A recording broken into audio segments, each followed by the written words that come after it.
Yes, there's a black kid causing trouble in my store. She's here to steal and I need someone here immediately.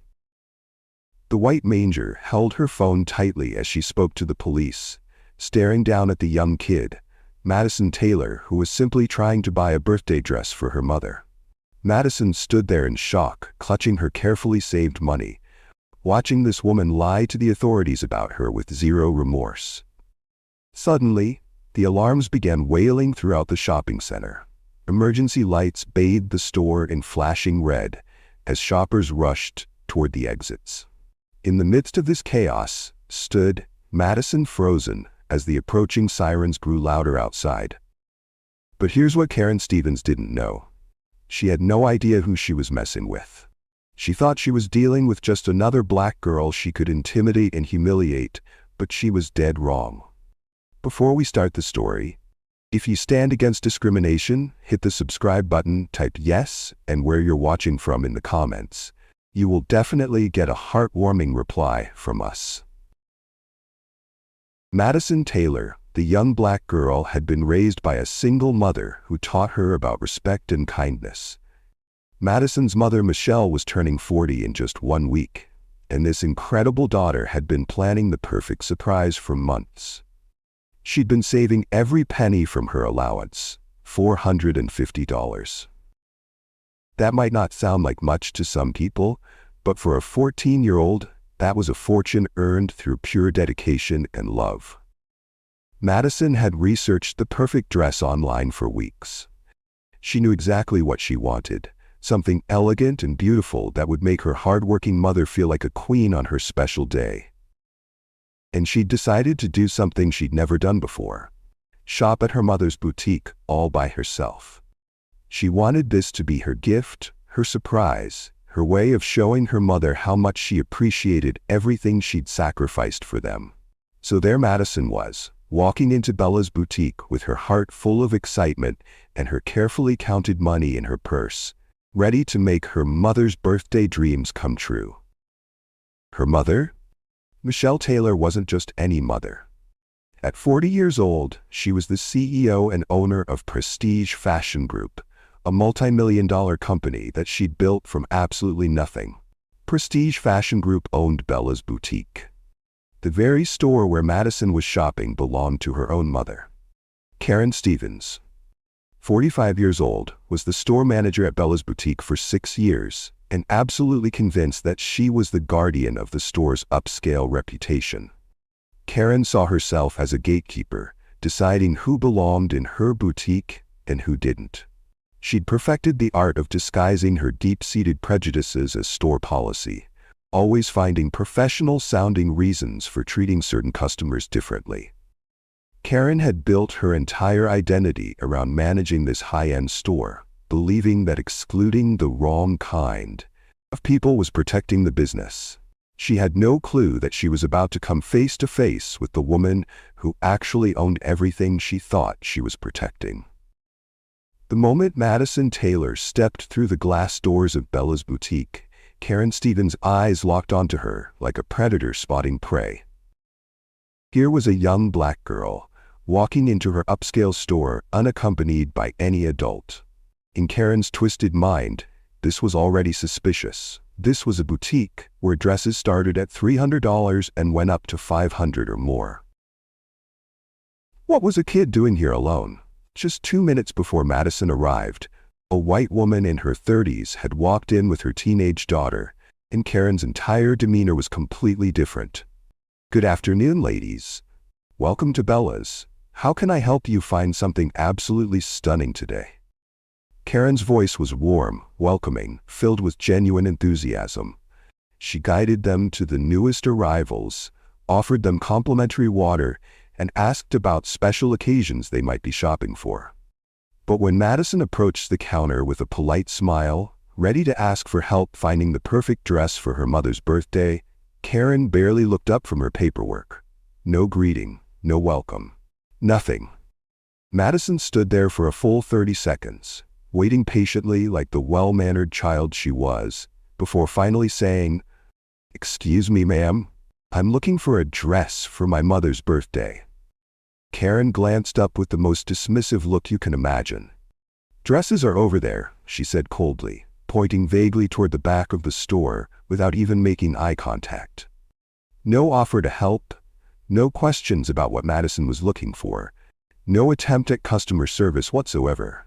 Madison felt the chill immediately, but she'd been raised to give people the benefit of the doubt. Maybe the woman was just having a bad day. Maybe she was busy. So Madison smiled and said, "Thank you," walking toward the dress section with her head held high, determined not to let anyone's attitude ruin her special mission. Ashley, the sales associate, watched this interaction from across the store and felt that familiar sick feeling in her stomach. She'd seen Karen do this before. Treat certain customers like they didn't belong while rolling out the red carpet for others. Ashley wanted to help Madison, wanted to be the kind and welcoming presence this sweet girl deserved. But she was terrified. Karen had made it clear that employees who didn't follow her lead would find themselves looking for new jobs. Madison began browsing the dress selection, and let me tell you, this child was more careful and respectful than most adult customers would be. She gently touched the fabrics to feel their quality, examined the price tags carefully, and handled each dress like it was made of precious silk. She was looking for something special, something that would make her mother feel beautiful and appreciated. But Karen wasn't seeing a respectful young customer. She was seeing a threat that needed to be monitored. She began following Madison around the store, staying about 10 feet away, watching her every move like Madison was a known shoplifter. When Madison picked up a stunning blue dress to look at the price tag, Karen immediately appeared at her side. "Be very careful with that," Karen said sharply. "These are expensive items, not toys to play with." Madison looked up, startled. "Yes, ma'am, I understand. I'm just looking at the price." "Well, these dresses start at $300, Karen said with a tone that clearly suggested Madison couldn't possibly afford anything in the store. "You obviously can't afford it." But Madison had been raised right. Instead of getting defensive or upset, she simply said, "Thank you for letting me know about the prices. I've been saving my money for this." Karen's eyebrows shot up in disbelief, but she walked away, muttering something under her breath that Madison couldn't quite hear. For the next 20 minutes, this pattern continued. Every time Madison showed interest in a dress, Karen would appear with some snide comment. "Do you understand how much that costs? These need to be handled very carefully." Meanwhile, Emma Wilson, a 16-year-old white customer, was watching all of this unfold. She'd been shopping with her mother's credit card for a homecoming dress, and Karen had been nothing but sweet and helpful to her, offering to bring different sizes, suggesting accessories, even offering to hold items while Emma decided. The contrast in treatment was so obvious. But Madison was showing incredible maturity for her age. Despite the hostile treatment, she continued shopping with dignity, determined to find the perfect dress for her mother. And then she saw it, a gorgeous emerald green dress with delicate beading around the neckline. It was elegant, sophisticated, exactly the kind of thing that would make her mother feel like royalty on her 40th birthday. Madison carefully lifted the dress from the rack and looked at the price tag. $400. Perfect. She had $450, which would leave her enough for tax and maybe a nice gift box. She walked to the counter where Karen was now helping Emma pick out accessories, waiting patiently for her turn. When Emma finished, Madison stepped forward with the dress draped carefully over her arm. "Excuse me, I'd like to try this dress on, please," Madison said politely. Karen looked at the dress, then at Madison, and her face immediately hardened. "That dress costs $400, she said slowly, like she was talking to someone who couldn't understand basic English. "I don't think it's for you." Madison's heart sank, but she'd anticipated this moment. She reached into her purse and pulled out her carefully counted money. $450 in neat bills that she'd organized and reorganized dozens of times. "I have the money," she said quietly, setting it on the counter. "I've been saving for months to buy my mother a birthday dress." The look on Karen's face was priceless. For a split second, you could see the shock that this child actually had the money. But instead of apologizing or showing any kind of decency, Karen's shock quickly turned to something much uglier. Anger. "Where did you get this money?" Karen demanded, staring at the bills like they were stolen goods. Madison was confused by the question. "I saved it. From my allowance." But Karen wasn't buying it. In her twisted mind, there was no way this black teenager could legitimately have $450. "I don't believe you," she said flatly. "No kid your age has that kind of money unless something shady is going on." Madison's eyes filled with tears, but she tried one more time. "Ma'am, I promise you, this is my money. I can show you the bank envelope it came from. I can call my mother if you need someone to verify." "No," Karen cut her off. "I don't want to hear your stories. Put that dress back and leave my store." That's when Madison realized what was really happening. This wasn't about money or store policy. This was about the color of her skin. This woman had decided Madison didn't belong here the moment she walked through the door, and nothing Madison said or did was going to change her mind. But Madison was her mother's daughter, and she wasn't going to be bullied into leaving without a fight. "I'd like to speak to your manager," she said quietly. Karen laughed, actually laughed. "I am the manager, sweetheart, and I'm telling you to leave." That's when things got truly ugly. Madison, still trying to be respectful, said, "Then I'd like to speak to your district manager or the store owner." Karen's face turned red with rage. How dare this child challenge her authority? How dare she not just slink away in shame like Karen expected? "You're not speaking to anyone," Karen snarled. "In fact, I think you're trying to cause trouble. I think you came in here to steal, and I think you're concealing items." Madison's mouth dropped open. "What? I'm not concealing anything. You can search my purse. You can—" "I saw you put something in your jacket pocket," Karen lied, her voice getting louder. "I've been watching you, and you've been acting suspicious since you walked in here." The entire store went silent. Other customers turned to stare. Ashley Rodriguez felt like she was going to be sick. Emma Wilson pulled out her phone and started recording, unable to believe what she was witnessing. Madison was shaking now, tears streaming down her face. "I didn't take anything. Please, just let me call my mother." But Karen was on a power trip now, feeling like she was finally in complete control. "No phone calls. You're a shoplifter, and I'm calling the police." And that's exactly what she did. Karen Stevens picked up the phone and dialed 911, staring Madison down with pure hatred in her eyes. "Yes, this is Karen Stevens, manager at Bella's Boutique on 5th Street. I have a young black female here attempting theft. She's been concealing items and being aggressive when confronted. I need immediate police assistance." Madison tried to pull out her phone to call her mother, but Karen screamed at her to put it away. "No phone calls. Sit down and wait for the police." If you believe Karen was wrong to call the cops on Madison, type justice in the comments and tell us what you would have done to Karen if you were Madison's mother. Don't forget to subscribe so you don't miss out on stories like this. 23 miles across town, Michelle Taylor was sitting in the most important board meeting of the quarter. The boardroom at Prestige Fashion Group headquarters was filled with executives, investors, and department heads discussing a $50 million expansion that would create hundreds of jobs across 3 states. Michelle, impeccably dressed in a charcoal gray power suit, was leading the presentation with the kind of calm authority that had built her empire from nothing.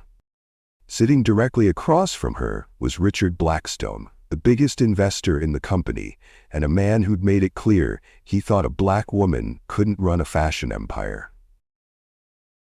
He'd been questioning every decision Michelle made for months, looking for any sign of weakness he could exploit to push her out of her own company.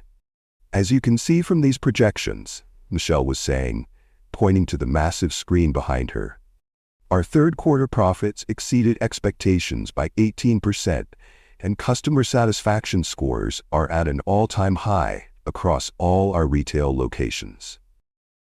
Richard leaned forward with that condescending smile she'd grown to hate. That's impressive, Michelle. But I have concerns about your management style. Some of our store managers have been reporting issues with your, let's call them progressive policies regarding customer service. Michelle's jaw tightened slightly, but she maintained her composure. Could you be more specific, Richard? The room went quiet. Everyone knew Richard was trying to bait Michelle into an emotional response that he could use against her later. Michelle was about to deliver a response that would put him in his place when her assistant, Patricia Martinez, knocked on the boardroom door. Patricia had worked for Michelle for 8 years and had strict instructions never to interrupt board meetings unless someone was literally dying. The look on Patricia's face made Michelle's blood run cold. "Ma'am," Patricia whispered to the security guard. "There's an emergency call about Miss Taylor's daughter." Michelle's phone was on silent, face down on the mahogany table, as company policy demanded during board meetings. She grabbed it and saw 17 missed calls and 12 text messages. The most recent text, sent just 3 minutes ago, made her heart stop. "Mommy, please help me. They're arresting me, and I didn't do anything. I'm at Bella's boutique. Please come." The transformation was instantaneous and terrifying. The composed CEO disappeared, replaced by a mother whose child was in mortal danger. Michelle shot up from her chair so fast it nearly toppled over, her face shifting from professional calm to barely contained fury. "This meeting is adjourned," she announced, her voice cutting through the room like a knife. "Emergency family situation." Richard Blackstone saw his opportunity. "Michelle, you can't just leave in the middle of the most important presentation of the quarter. This is exactly the kind of unprofessional behavior I've been talking about." Michelle turned on him with eyes that could have melted steel. "Richard, my 14-year-old daughter is in police custody. If you have a problem with me prioritizing my child's safety over your investment concerns, you can take it up with the board of directors." "Oh wait, that's me." She grabbed her keys and purse, her hands already shaking with adrenaline. "Patricia, clear my schedule for the rest of the day. Get David Chen on the phone immediately and call Dr. Sarah Williams. If my daughter has been traumatized, I want our family therapist on standby." The board members sat in stunned silence as Michelle Taylor, the woman who never lost her composure, never showed vulnerability, headed for the door. Richard Blackstone was already pulling out his phone, probably to call other investors and spread rumors about Michelle's instability. Michelle's heels clicked against the marble floor of the lobby as she speed-dialed Madison's number. Straight to voicemail. She tried again. Voicemail. Her hands were shaking as she pressed the elevator button, her mind racing through every possible scenario. In the parking garage, Michelle climbed into her black Mercedes-AMG and immediately called her lawyer. "David, my daughter's been arrested at Bella's boutique. I don't know what the hell is going on, but I need you there now." David Chen had been Michelle's attorney for 12 years, helping her navigate everything from business deals to custody battles with Madison's father. "Arrested? Madison? What for?" His voice was incredulous. He'd known Madison since she was a baby. The idea of her being in trouble with the law was absurd. "I don't know," Michelle said, tearing out of the parking garage. "But I'm about to find out, and somebody is going to pay for this." As she raced through downtown traffic, Michelle made another call. "Chief Morrison? It's Michelle Taylor. My daughter's been arrested at one of my stores, and I need answers now." Chief Morrison had been police chief for 8 years, and Michelle had been one of the department's biggest supporters. She donated hundreds of thousands to police community programs, funded new equipment, and even helped establish a scholarship program for officers' children. "Michelle, what are you talking about?" "Let me check what's happening," Chief Morrison said, clearly confused. "Hold on." Michelle could hear him typing frantically in the background. "I'm showing a shoplifting call at Bella's boutique on 5th Street. Officer Johnson responded. "Michelle, are you sure we're talking about Madison? This doesn't make any sense." "Chief, my daughter texted me from police custody. She's young, she's never even gotten a detention at school, and somebody thought it was appropriate to put her in handcuffs for shopping. Find out what the hell happened and fix it."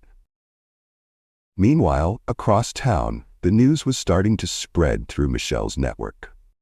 Patricia had called Dr. Sarah Williams, the family therapist who'd helped Michelle and Madison through the divorce years earlier. "Patricia, what exactly happened?" Dr. Williams asked, already grabbing her keys to head to the boutique. "We don't know details yet, but Madison was arrested for allegedly shoplifting. Mrs. Taylor is beside herself. I've never seen her like this." Dr. Williams had known Michelle for 6 years and had watched her handle everything from business crises to death threats with unshakable composure. If Michelle was falling apart, the situation was worse than anyone realized. Back at Bella's boutique, the situation was becoming a spectacle. Word had spread through social media about a black teenager being arrested at the upscale store, and people were starting to gather outside. Some were taking pictures and videos. Others were asking questions about what had happened. Inside the store, Ashley Rodriguez was having a complete breakdown. She'd watched Karen Stevens destroy a child's life, and she'd done nothing to stop it. She kept thinking about her own 9-year-old daughter, Isabella, and how she'd feel if someone treated her baby the way Karen had treated Madison. Ashley's hands were shaking as she called her husband, Miguel. "Baby, something terrible happened at work today. I should have done something. I should have stopped it." Miguel Rodriguez had been a social worker for 15 years. He'd seen the damage that racial profiling could do to children, the trauma that could last for decades. "Ashley, where is this girl now?" "She's outside in a police car. Her mother is on the way. But Miguel, what if they take her to jail? What if this ruins her life? She's just a baby." Outside the store, Officer Johnson was getting increasingly uncomfortable with the situation. Madison Taylor didn't fit the profile of any shoplifter he'd ever arrested. She was polite, articulate, and genuinely seemed confused about why she was in trouble. Plus, the store manager's story had some holes in it. "Miss Taylor," Officer Johnson said gently, "can you tell me exactly what happened in the store?" Madison wiped her tears and tried to compose herself. "I came to buy a dress for my mother's birthday. I've been saving money for months. The lady was mean to me from the moment I walked in, following me around and making comments about the prices. When I showed her I had money to buy a dress, she got angry and accused me of stealing." "Did you take anything from the store?" "No, sir. I swear I didn't. I was just looking at dresses. I even offered to let her search my purse." Officer Johnson was starting to think he'd made a mistake. He'd responded to what he thought was a clear-cut shoplifting case, but this felt more like a misunderstanding that had spiraled out of control. That's when his radio crackled to life. "Unit 47, this is Chief Morrison. I need you to call me immediately regarding the juvenile in custody." Officer Johnson's stomach dropped. Chief Morrison never got directly involved in routine shoplifting cases. Something was very wrong. He stepped away from the patrol car and called the chief. "Chief, this is Johnson. You wanted me to call about the shoplifting case?" "Johnson, what the hell is going on over there? I just got a call from Michelle Taylor claiming we arrested her daughter for shopping." "Michelle Taylor?" "Chief, I don't understand." "Michelle Taylor, CEO of Prestige Fashion Group. Major police department supporter, personal friend of the mayor." "Johnson, tell me you didn't arrest this woman's daughter without absolute proof of a crime." Officer Johnson felt like the ground was shifting beneath his feet. "Chief, the store manager said she witnessed the girl shoplifting. She seemed credible." "Johnson, Michelle Taylor is one of the most powerful women in this city. If her daughter was wrongfully arrested, this is going to be a nightmare for all of us. What evidence do you actually have?" "Well, sir, the store manager said she saw the girl concealing items, but the girl denies it, and she seems genuinely confused about why she's in trouble." "Jesus Christ, Johnson, do you have any physical evidence? Did you find stolen merchandise?" "No, sir, we haven't searched her yet. I was waiting for a female officer to arrive." "Don't search her. Don't do anything else until I get there. And Johnson, start praying you didn't just destroy your career." The line went dead, and Officer Johnson felt sick to his stomach. He looked back at Madison, who was sitting in his patrol car looking like the innocent child she was, and realized he might have made the biggest mistake of his professional life. Meanwhile, Michelle's Mercedes was weaving through traffic at dangerous speeds. She'd called her brother Marcus, a federal judge, and her sister-in-law Denise, who worked for the NAACP. "Marcus, they arrested Madison. Some racist store manager had my baby put in handcuffs for shopping." Judge Marcus Taylor had seen his fair share of injustice in the legal system, but the idea of his niece being arrested for shopping made his blood boil. "Michelle, I'm heading to the store right now. Don't do anything that could make this worse. Let me handle the legal aspects." Michelle also called her best friend and business partner, Dr. Angela Thompson, who owned a chain of medical clinics. "Angela, I need you to meet me at Bella's boutique. If Madison has been traumatized, I want a doctor to examine her immediately." Dr. Thompson had been Michelle's best friend since college and was Madison's honorary aunt. "I'm already in my car." "Michelle, try to stay calm. Madison is strong, just like her mother." But Michelle was far from calm. She was a woman who had clawed her way up from poverty, who had faced down racist investors and sexist business partners, who had built an empire while raising a daughter as a single mother. She had never felt helpless in her adult life, but the thought of her child, scared and alone, was breaking her heart.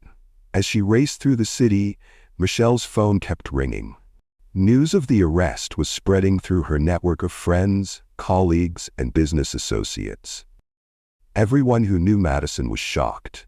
This was a child who volunteered at animal shelters and tutored younger kids at her school. Patricia, her assistant, called with updates. "Mrs. Taylor, I've been monitoring social media. There are already posts about Madison's arrest spreading online. Some people are calling for boycotts of Bella's boutique." "Let them boycott," Michelle said grimly. "After what they did to my daughter, I might shut that store down permanently." Back at the boutique, the crowd outside was growing larger. Someone had called the local news, and reporters were starting to arrive. Karen Stevens was beginning to realize that her routine shoplifting arrest was turning into something much bigger. Ashley Rodriguez finally found her courage. She approached one of the reporters, a young black woman named Keisha Jackson from Channel 7 News. "Excuse me," Ashley said quietly. "I work in the store. I saw everything that happened, and that little girl didn't do anything wrong." Keisha Jackson's eyes lit up. An employee witness could blow this story wide open. "Are you willing to go on camera?" Ashley thought about her own daughter, about the world she wanted Isabella to grow up in. "Yes. People need to know the truth about what happened here." Meanwhile, Dr. Sarah Williams had arrived at the scene. She immediately went to the patrol car where Madison was sitting and identified herself to Officer Johnson. Officer Johnson, already nervous about the situation, wasn't sure what to do. "Ma'am, I'm going to need to verify your credentials." That's when the sound of screeching tires cut through the afternoon air like a warning siren. Michelle Taylor's Mercedes AMG came to an abrupt halt in front of Bella's boutique, the kind of aggressive driving that made everyone on the sidewalk stop and stare. The engine was still running when the driver's door flew open, and Michelle emerged like a force of nature. She stood 5'7" in her designer heels, wearing a power suit that probably cost more than most people's monthly salary. Her natural hair was pulled back in a sophisticated style that spoke of both professionalism and pride. But it was her presence that truly commanded attention, the kind of authority that comes from building an empire with your bare hands and refusing to let anyone tell you what you can't achieve. Every step she took toward that patrol car radiated barely controlled fury. Her heels clicked against the pavement like a countdown to Judgment Day. People on the sidewalk instinctively moved out of her way, sensing that this woman was not someone you wanted to cross. Right behind her, a second car pulled up. Judge Marcus Taylor stepped out, his federal credentials visible, followed by Dr. Angela Thompson carrying a medical bag. Karen Stevens watched this convoy of powerful people with growing confusion and terror. She'd never seen the owner of Prestige Fashion Group in person, and she had no idea that the woman striding toward her was about to destroy her entire world. Officer Johnson looked up from the patrol car and felt a strange sense of dread. There was something about this woman's approach that made him pause. She walked with the confidence of someone who owned everything in sight, someone who expected to be listened to and obeyed without question. When Michelle was about 10 feet away from the patrol car, she opened her mouth and her voice cut through everything like a blade. "Stop! Get those handcuffs off my daughter right now!" The authority in her voice was so commanding that Officer Johnson actually took a step back. Madison's head snapped up, tears of relief streaming down her face. Dr. Williams immediately went to Madison's side. "Sweetheart, it's okay. Your mom is here now." But Karen Stevens, still oblivious to who she was dealing with, stepped forward with that same smug expression she'd been wearing all day. She was about to put this woman in her place, just like she'd put the daughter in her place. "Ma'am," Karen said with condescending authority, "your daughter is a thief. She tried to steal from my store, and she's going to face the consequences for her actions." Michelle's eyes locked onto Karen with laser focus, and the temperature seemed to drop 10 degrees. "Your store?" Michelle's voice was deadly quiet now, more terrifying than if she'd been screaming. Judge Marcus stepped forward, his federal badge clearly visible. "I'm Judge Marcus Taylor, and I want to know exactly what evidence you have against this child." Karen lifted her chin defiantly, not recognizing the significance of a federal judge getting involved. "I'm the manager of Bella's boutique, and I decide who belongs here and who doesn't. This girl doesn't belong here, and I saw her trying to steal." Michelle took another step closer, and Karen suddenly felt like she was staring into the eyes of a predator. "My daughter doesn't belong here," Michelle repeated slowly, like she was tasting the words and finding them poisonous. Officer Johnson, sensing the situation spiraling completely out of control, tried to regain some authority. "Ma'am, I'm going to need you to step back while we sort this out." That's when Michelle reached into her purse and pulled out her driver's license and business card. She handed them to Officer Johnson with the kind of calm that comes before a devastating storm. Officer Johnson looked at the ID, and his face went completely white. His hands actually started shaking as he read the name. Michelle Taylor, CEO, Prestige Fashion Group. He'd seen that name on donation checks to the police department. He'd seen it on the invitation to the police chief's annual charity gala. He'd seen it in the newspaper's business section dozens of times. "Oh my God," he whispered so quietly that only Michelle could hear. Dr. Angela Thompson had moved to Madison's other side and was quietly assessing her condition. "Madison, honey, are you hurt? Did anyone touch you inappropriately?" Michelle's voice was still deadly calm as she spoke to Officer Johnson, but her eyes never left Karen's face. "Officer, what you're holding is my identification. What you need to know is that I am Michelle Taylor, CEO and owner of Prestige Fashion Group. Prestige Fashion Group owns Bella's boutique. This woman works for me, and she just had my daughter arrested for shopping in my own store." The silence that followed was deafening. You could literally hear people breathing. The news cameras were rolling, capturing every word. Karen Stevens' face went from smug confidence to confusion to dawning horror in about 3 seconds flat. Ashley Rodriguez had pushed through the crowd and was now standing close enough to hear everything. When she heard Michelle's revelation, she stepped forward. "Mrs. Taylor," Ashley said, her voice shaking. "I'm Ashley Rodriguez. I work in your store. I saw everything that happened, and Madison didn't do anything wrong. I have it recorded on my phone." Karen Stevens was starting to hyperventilate. "That's not possible," she stammered, but her voice was already shaking. "The owner is, the company is. The company is mine," Michelle said, finally turning her full attention to Karen. "Every store, every employee, every policy, every decision. Mine." And you, Karen Stevens, just made the biggest mistake of your pathetic little life. Karen's legs actually gave out a little. She grabbed onto a nearby car for support as the reality crashed down on her like a tsunami. She'd called the police on the owner's daughter. She'd humiliated and traumatized the child of the woman who could end not just her career, but her entire future in retail. Judge Marcus was taking notes on everything he was witnessing. Officer Johnson, I want to be very clear about what's happening here.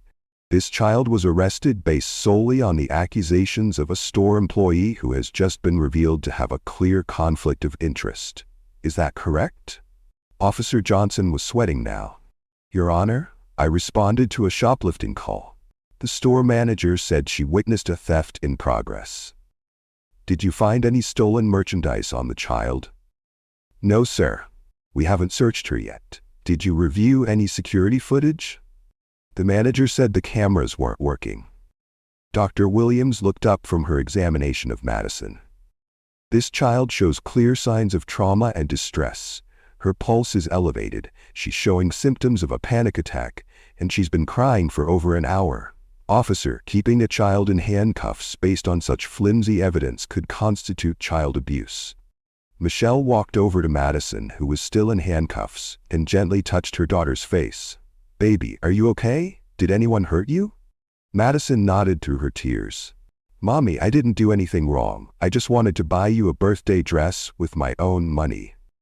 Michelle's heart broke and rebuilt itself with titanium in that moment. She turned back to Officer Johnson with eyes that could melt steel. Officer, you have exactly 10 seconds to remove those handcuffs from my daughter before this becomes a federal civil rights case. Officer Johnson didn't need to be told twice. His hands were shaking so badly he could barely work the key, but he got those handcuffs off Madison in record time. The moment Madison was free, she collapsed into her mother's arms, sobbing. Michelle held her daughter tight, whispering reassurances, while her eyes promised vengeance on everyone who had caused this pain. Dr. Angela Thompson immediately began a more thorough medical examination. Michelle, I need to take Madison to the hospital for a full evaluation. The stress of this situation could have serious psychological and physical effects. Karen Stevens was still standing there in shock, watching her entire world collapse around her. She'd built her identity around being the gatekeeper of this upscale boutique, and she'd just discovered that she'd been working for the mother of the girl she'd tried to destroy. But this wasn't over. Not even close. Michelle Taylor was just getting started, and Karen Stevens was about to learn what happens when you mess with the wrong family. The real reckoning was about to begin. The silence that followed Michelle's revelation was broken only by the sound of Karen Stevens' labored breathing. You could literally watch the color drain from her face as the full weight of reality crashed down on her like a collapsing building. This wasn't just any angry parent. This was the owner of the entire company, the woman who signed her paychecks, the person who could end not just her career, but her entire future in retail. Karen's survival instincts finally kicked in, and she started scrambling for any excuse that might save her. Mrs. Taylor, there's been a terrible misunderstanding. I was just following store protocol. We have to be careful about shoplifting, you understand. I was protecting your investment. Judge Marcus stepped forward, his federal badge gleaming in the afternoon sun. Miss Stevens, you just admitted that you consider my niece suspicious enough to warrant police involvement based on what criteria exactly? Karen's eyes darted around desperately, looking for support that wasn't coming. Well, she was young and unaccompanied and in a high-end store and black. Dr. Angela Thompson finished coldly. Just say it. You called the police on a child because she was shopping while black. No, that's not. I would never. Karen was hyperventilating now, realizing that every word out of her mouth was digging her grave deeper. Michelle's voice cut through Karen, stammering like a blade. Officer Johnson, I want to see the security footage from my store. Right now. Officer Johnson, still sweating from his own precarious position, nodded frantically. Yes, ma'am, absolutely. Ma'am, if I could just say I had no idea who. You had no idea because you didn't bother to investigate, Judge Marcus interrupted. You took the word of a store employee over a child without conducting any kind of proper inquiry. Inside Bella's boutique, the security system was being accessed by Ashley Rodriguez, whose hands were shaking as she pulled up the footage from the past 2 hours. The main screen in the back office displayed everything in crystal-clear digital quality. Michelle, Judge Marcus, Dr. Angela Thompson, Officer Johnson, and several witnesses crowded into the office while Karen Stevens stood in the corner, knowing she was about to watch her lies be exposed. In high definition. The footage was damning. It showed Madison entering the store with a bright smile, politely approaching Karen for help, being completely ignored, then dismissed with barely concealed hostility. Every interaction was captured in perfect detail. Madison's respectful handling of the merchandise, her patient waiting when Karen helped white customers first, her polite questions about prices. Look at that, Dr. Angela Thompson pointed to the screen. Madison is being more careful with those dresses than most adult customers would be.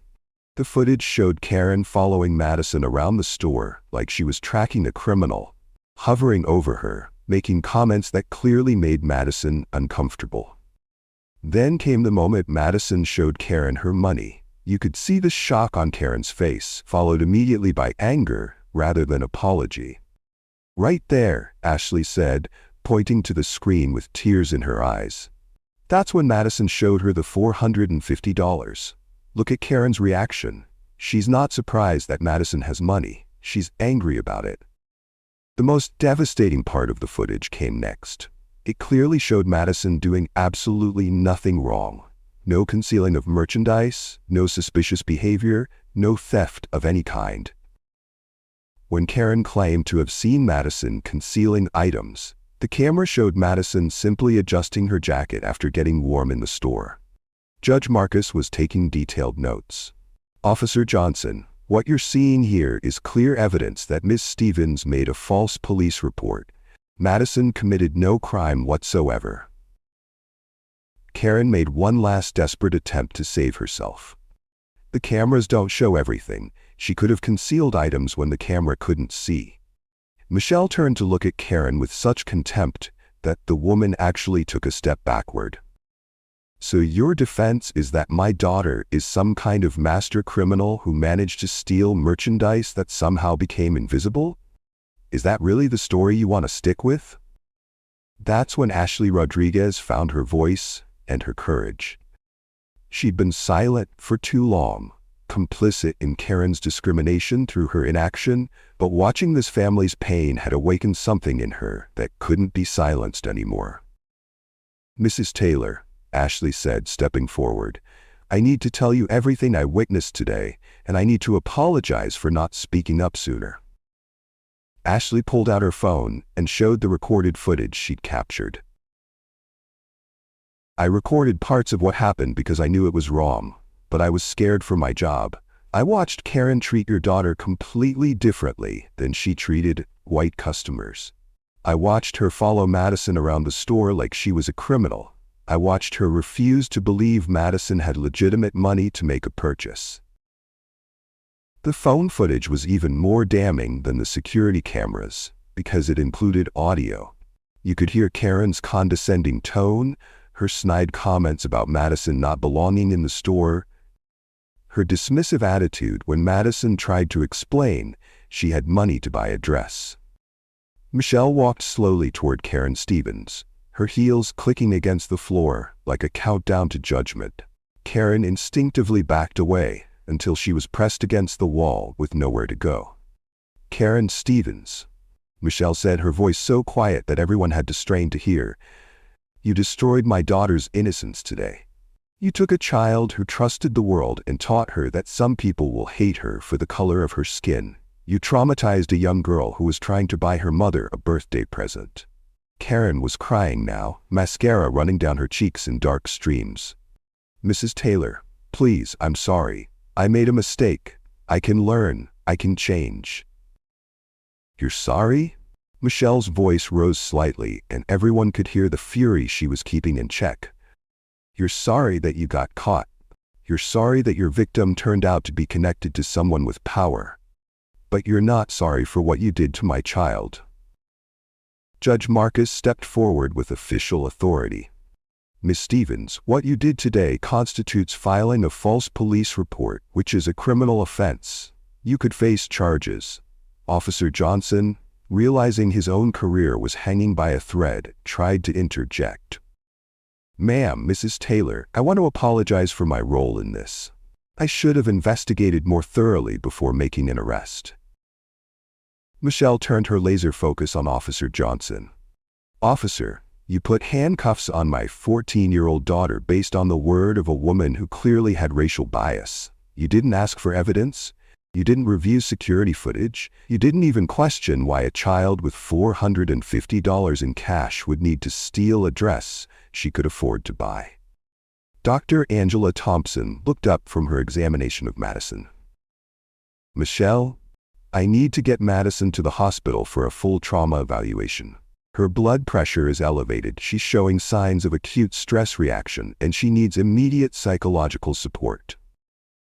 But before they could leave, Michelle had one more piece of business to handle. She turned to address not just Karen Stevens, but Officer Johnson, the crowd of onlookers, the news cameras, and everyone who needed to understand what had just happened. Karen Stevens, you are terminated immediately. You are banned from all Prestige Fashion Group properties. Security will escort you from the premises, and you will never work in retail again if I have anything to say about it. Karen collapsed into a chair, the full weight of her destroyed future crashing down on her. She'd lost her job, her reputation, and possibly her freedom, all because she couldn't see past her own prejudices. Michelle looked around at the crowd of witnesses, the news cameras, and the people who had gathered to see justice served. What happened here today is unacceptable, but it's not unusual. This kind of discrimination happens every day to children and adults who don't have the resources to fight back. That ends today. She pulled out her phone and called her head of corporate communications. Patricia, I need you to issue an immediate press release. Effective immediately, Prestige Fashion Group is implementing comprehensive anti-bias training for all employees. We're establishing a customer equality policy with zero tolerance for discrimination. And I'm creating a $10 million scholarship fund for young people who face discrimination. The crowd began to murmur with approval. This wasn't just about one incident. Michelle was using her power and resources to create systemic change. But the most important moment was still to come. Michelle walked over to where Madison was sitting with Dr. Angela Thompson and knelt down to her daughter's eye level. Baby girl, I am so sorry I wasn't here when you needed me, Michelle said, her voice breaking for the first time all day. I'm sorry that this happened to you. I'm sorry that some people in this world are going to judge you before they know you. But I want you to know that what happened today says nothing about you, and everything about the ignorance of people like Karen Stevens. Madison looked up at her mother with eyes that seemed older than they had been that morning. Mommy, I just wanted to buy you something beautiful for your birthday. I saved my money for so long. Michelle felt tears streaming down her own face for the first time since arriving. I know, sweetheart, and we're still going to buy that dress. We're going to buy that dress and several others because you deserve to shop wherever you want without fear. Dr. Angela Thompson finished her preliminary examination. Michelle, Madison is physically okay, but I strongly recommend counseling to help her process this trauma. What she experienced today was a form of psychological abuse. Already arranged, Michelle said. Dr. Sarah Williams is meeting us at the hospital. But before they left for the hospital, Michelle insisted on something that surprised everyone. Madison, I want us to go back into that store together. I want you to pick out the dress you originally wanted, and I want Ashley to help us properly. Judge Marcus looked concerned. Michelle, are you sure that's wise? Madison has been through enough trauma for one day. Uncle Marcus, this is important. Madison said, speaking up for herself. "I don't want that lady to win. I don't want to be afraid to shop anymore." And so, with Ashley Rodriguez now in charge, they returned to Bella's boutique. But this time, everything was different. Ashley approached them with genuine warmth and respect, the kind of customer service that should have been offered from the beginning. "Mrs. Taylor, Madison, welcome to Bella's boutique," Ashley said with a genuine smile. "Madison, I understand you're looking for a special dress for your mother's birthday?" Madison nodded, still staying close to her mother, but showing remarkable resilience. "Yes, ma'am. I wanted to find something that would make her feel beautiful." Ashley's eyes filled with tears at the maturity and love in Madison's voice. "Let's find you the perfect dress then." They spent the next hour in the store, with Ashley providing the kind of exceptional service that Madison should have received from the beginning. She brought Madison different sizes, offered styling advice, and treated both mother and daughter with the respect they deserved. Madison found the emerald green dress she'd originally wanted, and Michelle insisted they also pick out 3 more dresses. Not because Madison needed them, but because she deserved to have a positive shopping experience that would help heal the trauma of the day. As they completed their purchase, Ashley rang up the sale with care and attention. "Madison, your mother is lucky to have such a thoughtful daughter. That dress is going to look absolutely stunning on her." Michelle watched her daughter's confidence slowly returning as she was treated with kindness and respect. This was how shopping should feel: exciting, empowering, joyful. The news of what happened at Bella's boutique spread rapidly through social media and traditional news outlets. By that evening, the story was trending nationally. Justice for Madison became a rallying cry for people who had experienced similar discrimination. Michelle used the media attention to announce sweeping changes across all prestige fashion group properties. Every employee would undergo mandatory bias training. A diverse hiring initiative would ensure that store staff reflected the communities they served. Customer equality policies would be posted prominently in every store, with severe consequences for any employee who violated them. Most importantly, Michelle established the Madison Taylor Foundation, a $10 million scholarship fund for young people who faced discrimination. The foundation would provide educational opportunities and mentorship for students who might otherwise be overlooked or underestimated because of their race, ethnicity, or economic background. 3 weeks later, Michelle Taylor was celebrating her 40th birthday at an elegant party attended by family, friends, and business associates. She was wearing the emerald green dress that Madison had chosen for her, and she looked absolutely radiant. When it came time for speeches, Michelle stood up with tears in her eyes and spoke about the most important person in her life. "3 weeks ago, my daughter Madison faced one of the ugliest forms of discrimination that still exists in our society. She was shopping for a birthday dress for me when a store manager decided that the color of her skin made her a criminal.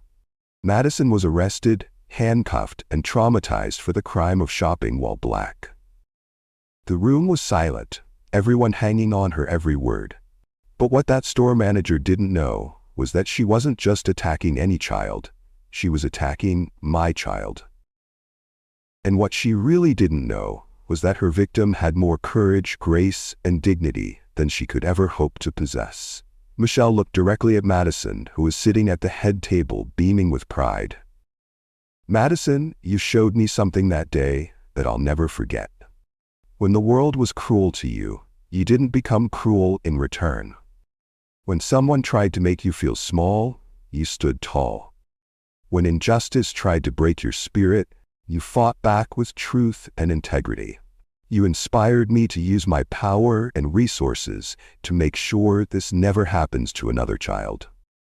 The applause was thunderous, but Michelle wasn't finished. "This dress I'm wearing tonight isn't just beautiful.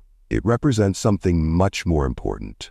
It represents a daughter's love for her mother, a child's resilience in the face of hatred, and the power we all have to choose love over fear, justice over prejudice, and action over silence."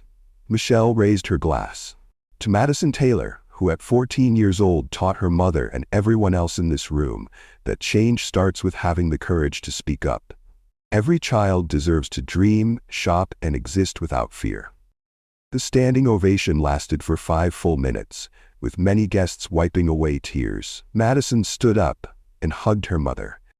And in that moment, you could see that their bond had been strengthened rather than broken by the ordeal they'd faced together. 6 months later, Bella's boutique reopened after extensive renovations and retraining. The grand reopening event was attended by community leaders, civil rights activists, and families from all backgrounds. Michelle and Madison cut the ribbon together, symbolizing a new chapter not just for the store, but for the fight against discrimination in retail.